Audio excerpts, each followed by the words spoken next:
ఒంగోలు శ్రీ అచలానంద ఆశ్రమంలో దసరా శరన్నవరాత్రులు అంగరంగ వైభవంగా జరుగుతున్నాయి. అందులో భాగంగా 4వ రోజు గురువారం రాత్రి ఆశ్రమాన్ని విద్యుత్ కాంతులతో చక్కగా అలంకరించారు. ఈ సందర్భంగా శ్రీ గోవిందమాంబ మహాదేవిని శ్రీ లక్ష్మీదేవిగా కరెన్సీ నోట్లతో అలంకరించి అమ్మవారికి ప్రత్యేక పూజలు, హారతులు ఇచ్చారు. స్థానిక భక్తులు అధిక సంఖ్యలో పాల్గొని కరెన్సీ నోట్లతో అలంకరించిన లక్ష్మీదేవి అమ్మవారిని దర్శించుకుని తీర్థప్రసాదాలు స్వీకరించారు. అనంతరం ఆశ్రమ నిర్వాహకులు పరిపూర్ణ సిద్ధానంద స్వామివారు సత్సంగం నిర్వహించారు.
त्रिपुरेशी शिव सुंदरी माता त्रिगुणात्मिक जय श्रीवल्ली त्रिपुरासुर संहारमु చేసి పాలా త్రిపురగ వెలసితివి వేదములన్నిటి మూలాధారము సకల శాస్త్ర సంకలనముగా గాయత్రీ మాతిని వినుమ కీర్తనలివ శుభ కీర్తుల నిడుమ శ్రీ లక్ష్మీ శ్రీ హరి హృదయేశ్వరి శ్రీకరములు నీ చరణములు ఇహ పర సుఖములు భోగ భాగ్యములు నీవిచ్చే సిరి సంపదలు జయ కమలాసిని జయ పరమేశ్వరి జయ మంగళ గౌరీ జయ శుభకారిణి శుభ ఫలదాయిని జయ శాంకరి దేవి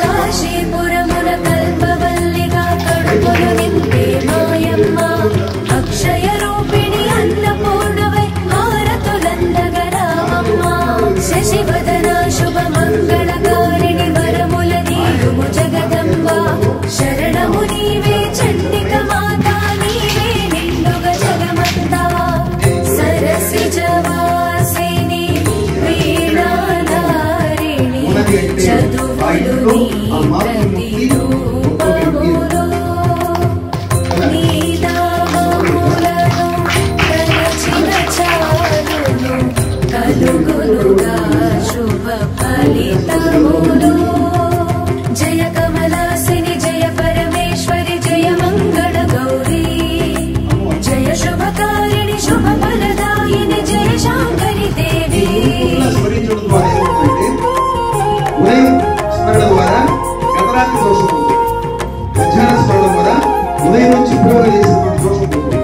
సాయంకాలం స్మరణ ద్వారా ముగురమ్మలకు మూలాధారము శక్తి రూపము నీవమ్మ మల్లేశ్వరి చిరుదరహాసముతో కనక దుర్గ కరుణించమ్మ మహిషాసురుని మర్దన చేసిన మంత్ర రూపిణివి నీవేగా మంజుల భాషిణి మంగళ రూపిణి మా మనసుల కొలువుందుగా లోకేశ్వరి శ్రీ రాజరాజేశ్వరి నీ గృహములు శ్రీ చక్రములు పరమేశ్వరి పాపాలను కడుగును నీకై చేసే ధ్యానములు జయ కమలాసిని జయ పరమేశ్వరి జయ మంగళ గౌరీ జయ శుభకారిణి శుభ ఫలదాయిని జయ శాంకరి దేవి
అమ్మవారికి మాతా గోవిందమాంబకు మహాదేవి ఈశ్వరి దేవికి దేవీ దేవతలకు శ్రీ మహాలక్ష్మి అమ్మవారికి ఉత్తరాల శ్రీ శ్రీ అమ్మవారికి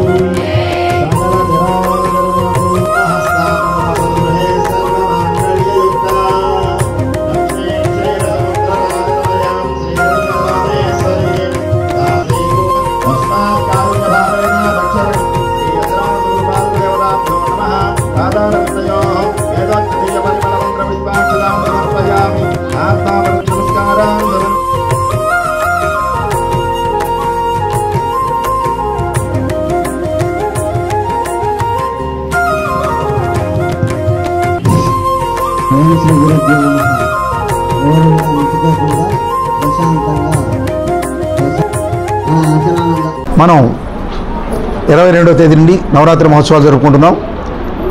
అక్టోబర్ 2 వరకు నవరాత్రి మహోత్సవాలు జరుపుకుంటాం. ఈ సంవత్సరం 11 రోజులు వచ్చేసింది. ఈ 11 రోజులు 11 రూపాయల అమ్మవారిని ఆరాధించుకుంటాం. ఈ 11 రూపాయల అమ్మవారు మనకు ఆరాధిస్తుంది. నవరాత్రి యొక్క ప్రాశస్త్యం ఏంటంటే దివ్య శక్తితో అమ్మవారు అనంతమైన శక్తితో ఈ సృష్టి మొత్తాన్ని తనలో నింపుకునే శక్తితో సకల జీవులకి అందరికీ అన్నీ ఇవ్వగలిగే సామర్థ్యంతో అమ్మవారు ఉంటుంది. కాబట్టి ఎవరు ఏది అడిగినా అమ్మవారు ఇస్తుంది.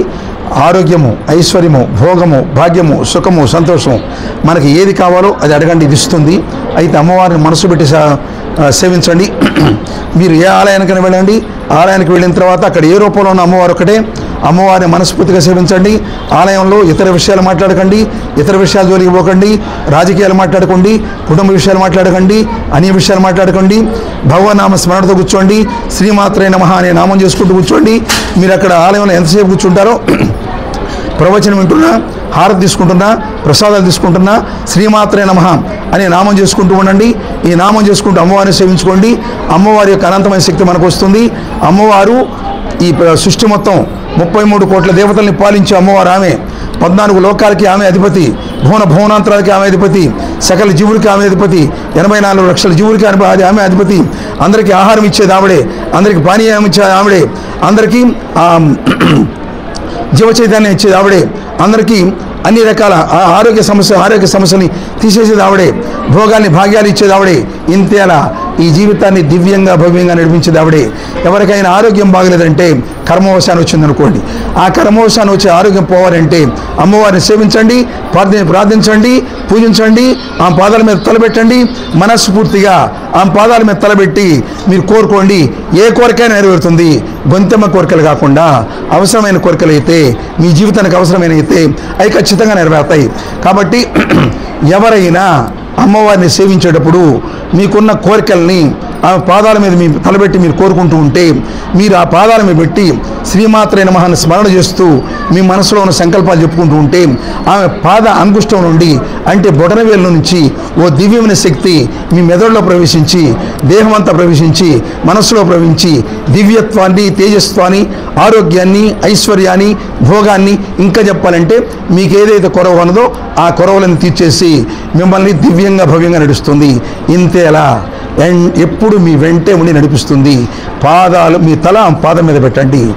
ఆ పాద స్పర్శ వల్ల మీకు శక్తి వస్తుంది.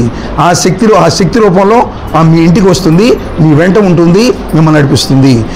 మనందరి జీవితాన్ని ఆమె నడిపిస్తుంది. కాబట్టి అమ్మవారిని మనస్ఫూర్తిగా సేవించండి, మనస్ఫూర్తిగా అర్థించండి, మనస్ఫూర్తిగా ఆశ్రయించండి, మనస్ఫూర్తిగా నమస్కరించండి, మనస్ఫూర్తిగా జీవితాంతం ఆమెనే నమ్ముకొని ఉండండి. శ్రీ గురుభ్యో నమః. ఓం ప్రశాంత్.